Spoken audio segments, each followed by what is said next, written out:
নিশ্চয়কৈ ৰাজদীপ ইতিমধ্যে আপুনি উল্লেখ কৰিছেই যে এতিয়া চাওক যে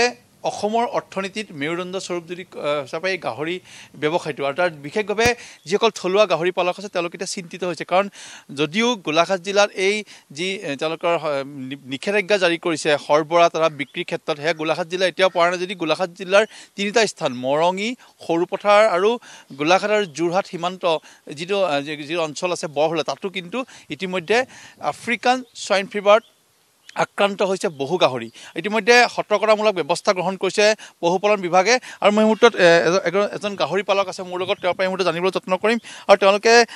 ইতিমধ্যে চিন্তিত হৈছে কাৰণ তেওঁলোকে লাখ লাখ টকা তেওঁলোকে লোন লৈ এই গাহৰি তেওঁলোকে পালন কৰে আৰু এতিয়া তেওঁলোকে এই গোটেই বিষয়টোৰ সন্দৰ্ভত আপোনালোকে জানিব বিচাৰিম কি ক'ব হয় এই গোলাঘাটত আজি কিছুদিনৰ সমগ্ৰ অসমতে গোলাঘাট বুলি নহয় সমগ্ৰ অসমতে যি আফ্ৰিকান চুইন ফিভাৰে যি কালৰূপ ধাৰণ কৰিছে ইয়াতো আমি মানে গোলাঘাটবাসীও আমি মানে হাৰি যাব পৰা নাই আমাৰ 3 জেগাত ইয়াত ধৰা পৰিছে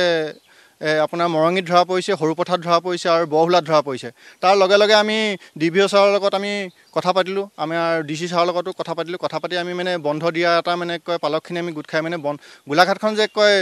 এমাহৰ কাৰণে বন্ধ দিয়া আমি মাংসৰ কটা আৰু পোৱালি বিক্ৰী ডাঙৰ গাড়ী সৰবৰাহ কৰাত নিষেধাজ্ঞাৰ কাৰণে আমি আবেদন কৰিলোঁ আবেদন মৰ্মে কয় আমাৰ ডিচি ছাৰে এইটো আমাৰ সঁহাৰি জনাই মানে এমাহৰ কাৰণে বন্ধ কৰিলে হয় কিন্তু গাঁৱতো এতিয়া 2-এটা গাহৰি কয় আপোনাৰ মৃত্যুমুখত পৰিয়ে আছে কিন্তু তেখেতলোকে এতিয়া এনেকুৱা হৈছে যে খবৰ দিলেও তেখেতলোকে হ'লে যাবলৈ অনিচ্ছা প্ৰকাশ কৰি আছে ভেটেনেৰী বিভাগে যাৰ 2টা আছে 3টা আছে এটা মৰিছে 2টা তেখেতলোকে বিকি দিয়াৰ ফলত মানে সমগ্ৰ বেমাৰটো বিয়পি গৈছে চবতে কাৰণ 1 কুইণ্টেল গাহৰি এটা 100 ঘৰ মানুহে 1 কেজিকৈ নিলেও 100 ঘৰ মানুহে 100 ঘৰ মানুহে বিয়পি পৰাৰ ক্ষেত্ৰত মানে গোটেইখনেই মানে গোটেই আমাৰ চানি ধৰিছে এই মানে বেমাৰটোৱে এতিয়া কথাটো হ'ল যে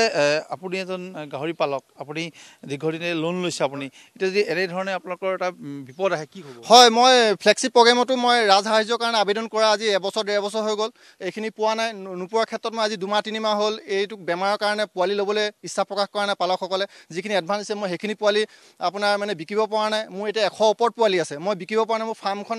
মানে চলাবলৈ মোৰ একদম অসুবিধা হৈছে আৰু মোৰ আজি 2-3 মাহ হৈ গ'ল মই বেংকৰ একদম কিস্তি মাৰিব পৰা নাই মোৰ NPA হৈ গ'ল মানে বেংকৰ পৰা মই সদায় ফোন কৰি আছে মই এতিয়া গাহৰি বিক্ৰী কৰিব নোৱাৰোঁ মই এতিয়া কেনেকৈ মই বেংকত ধাৰ মাৰিম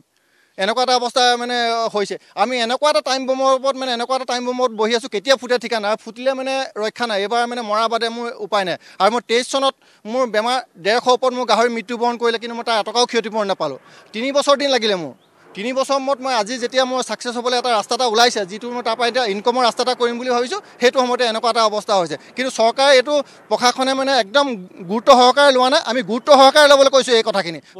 বহিৰাজ্য গাহৰি অবাধ গতিত আহি আছে আৰু বহিৰাজ্য গাহৰি অবাধ গতিত আহি আছে যিখিনি গাহৰি আহে তেখেতলোকে মৰা গাহৰি ৰাস্তা কিনাৰত পেলাই থৈ যায় সেই পেলাই থৈ যোৱাৰ ক্ষেত্ৰত